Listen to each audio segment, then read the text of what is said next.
Então, aqui está, sem exceção, Rádio Podcast. Criação, produção e apresentação do escritor José Carlos Laetano.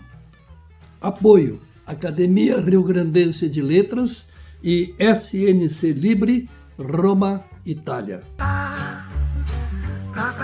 E vamos ao assunto de hoje. E nesse vídeo vou apresentar um resumo do célebre ensaio escrito por Mário Vargas Llosa sobre a verdade das mentiras, ou seja, a mentira na ficção.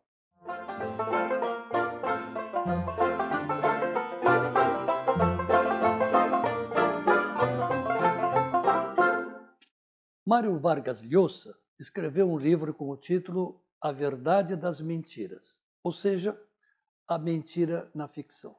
Desde o seu primeiro conto, os leitores sempre perguntaram se o que ele escrevia era verdade. Todo escritor já ouviu esta pergunta. De fato, os romances mentem e não pode ser diferente. Mas mentira é metade da história. A outra metade é que, mentindo, o romance expressa a curiosa verdade. Nós gostaríamos de ter vida diferente, gostaríamos de participar de grandes aventuras, de viver grandes amores. Mas por falta de coragem permanecemos em nossa vida comum, das mesmas coisas todos os dias. Então, encontramos na ficção o romance, o cinema, o teatro, as aventuras e os grandes amores que não arriscamos na vida real. Em outras palavras, no embrião de todo romance ferve o inconformismo, pulsa um desejo insatisfeito. Você quer algo mais fantástico do que acordar um dia e perceber que se transformou numa barata? Pois esta é a história que Franz Kafka escreveu em A Metamorfose.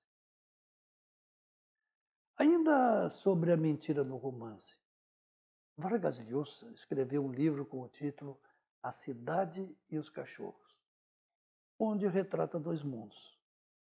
O da cidade, onde os jovens são livres, e o do colégio militar, onde os alunos são chamados de cachorros e onde impera a brutalidade e a covardia. Pois bem, assim que o livro foi publicado, os oficiais e cadetes do colégio militar queimaram todos os exemplares que encontraram. Por quê? Porque, na opinião desses oficiais e cadetes, era uma calúnia. Não pensaram esses oficiais e cadetes que a história era apenas uma mentira. E o colégio militar podia ser qualquer outro. Vargas Llosa apenas partiu de algumas lembranças vivas em sua memória e que eram estimulantes para a sua imaginação. E fantasiou o mais não poder. Mais tarde, ele publicou o romance Tia Júlia e o Escrevinhador, onde narra a história de Varguitas, um jovem peruano com ambições literárias e apaixonado por uma tia com quase o dobro da sua idade.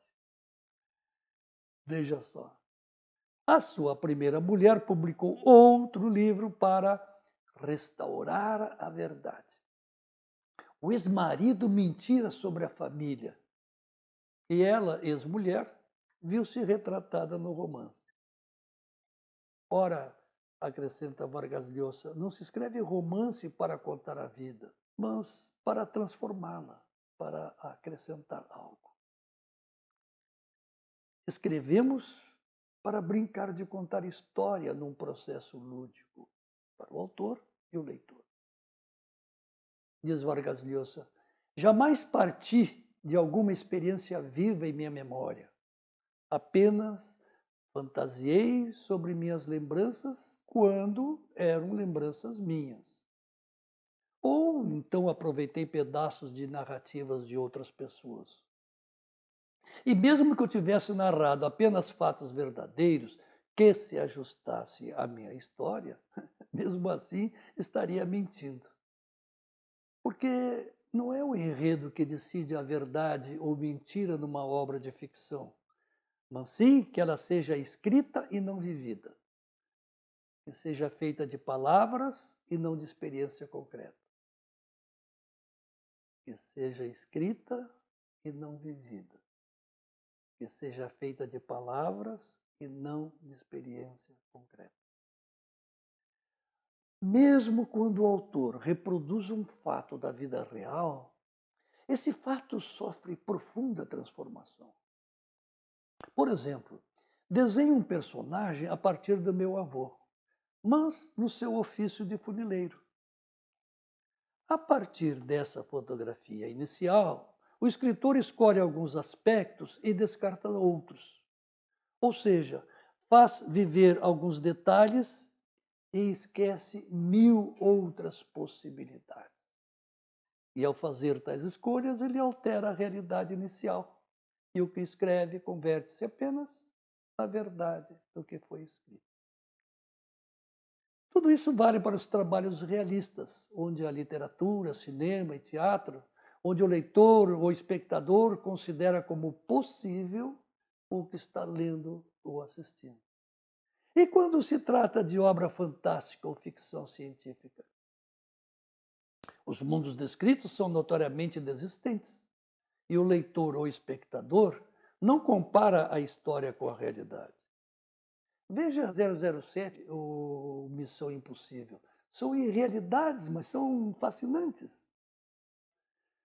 Vargas Llosa tenta ser didático a explicar que a vida na ficção é imitação. Os fatos e as coisas no mundo real encontram-se geralmente em desordem. Nossas ações misturam-se com nossa memória e por aí vai. Mas quando esses fatos e coisas são escritos, transformam-se em ordem, organizam-se. Outro exemplo, o tempo da ficção difere do tempo real. Na vida real, a hora tem 60 minutos. Na ficção, a quantidade do tempo é o que o autor quiser. Lembra o exemplo citado numa das aulas sobre o personagem de Borges? No pelotão de fuzilamento, o cara que vai morrer recebe a permissão para completar o seu livro antes de ser executado. O tempo que ele leva para escrever a obra é exatamente o espaço de tempo entre a ordem de fogo aos soldados e os tiros. Em Um Táxi para Viena da Áustria, Antônio Torres conta toda a história nos poucos segundos entre o personagem sentar no banco do táxi e o carro sair do lugar. Mas nós sabemos que em pensamento podemos dizer para nós mesmos boa parte da nossa vida assim num flash, em segundos. Então, aceitamos isso na ficção. Precisamos aceitar, ou acaba a fantasia. Outro exemplo que se pode mencionar é o da mulher que se olha no espelho e depara-se com um príncipe, ele vivendo do século anterior. Como essa mulher no século atual relaciona-se com esse príncipe no século passado? É um tema interessante. E, finalmente, o exemplo citado por Vargas Llosa: qual a diferença entre o romance e a notícia de jornal? Não são ambos os textos compostos por palavras? A resposta é: trata-se de sistemas opostos de aproximação ao real. O romance transgride as regras da vida, mas a notícia é escrava da realidade. Repetindo. O romance transgride as regras da vida e a notícia é escrava da realidade. Ou deveria ser. Para o jornalista, a verdade do que escreve depende do grau de comparação com a realidade do fato que está noticiando. Quanto mais a notícia estiver próxima da realidade, mais verdade. Quanto mais distante ou com mais intromissão ideológica ou política do jornalista, mais mentira. Mas a verdade do romance não depende disso. Depende da capacidade de persuasão do escritor, da força comunicativa da sua fantasia. Não importa que o quadro da Mona Lisa esteja neste ou no outro museu. Se a história assim o exigir, esse quadro estará onde o autor decidir. Para o romance, dizer a verdade significa permitir que o leitor viva a ilusão. No romance, a verdade significa permitir que o leitor viva a ilusão. E o fracasso é mentira. Todavia, por mais delirante que seja a história, ela está fundada na experiência humana, da qual se nutre e a qual alimenta. Por mais louca que seja a história, ela está baseada na experiência humana. E é nessa experiência humana que a história se alimenta.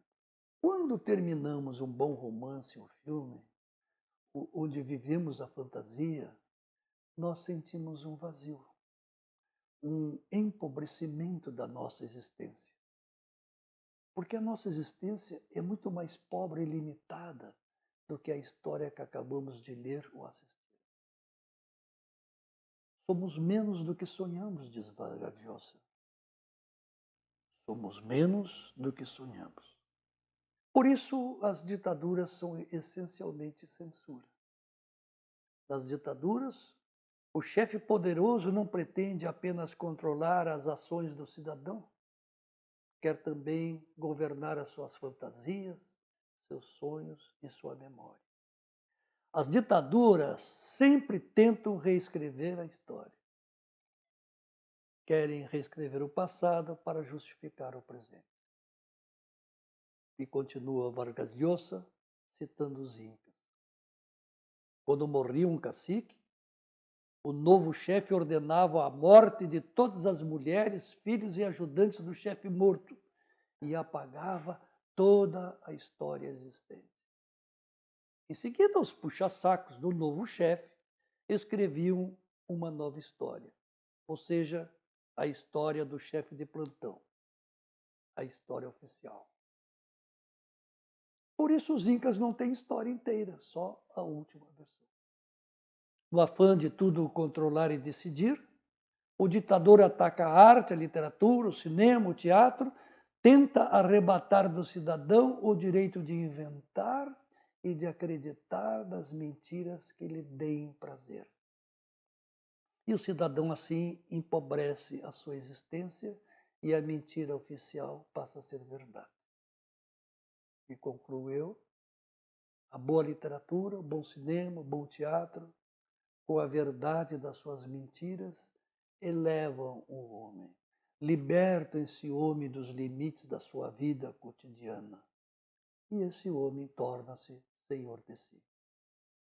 Essa é mais uma razão para a importância da literatura. E isto não é mentira, é pura verdade. Este foi Sem Exceção, Rádio Podcast.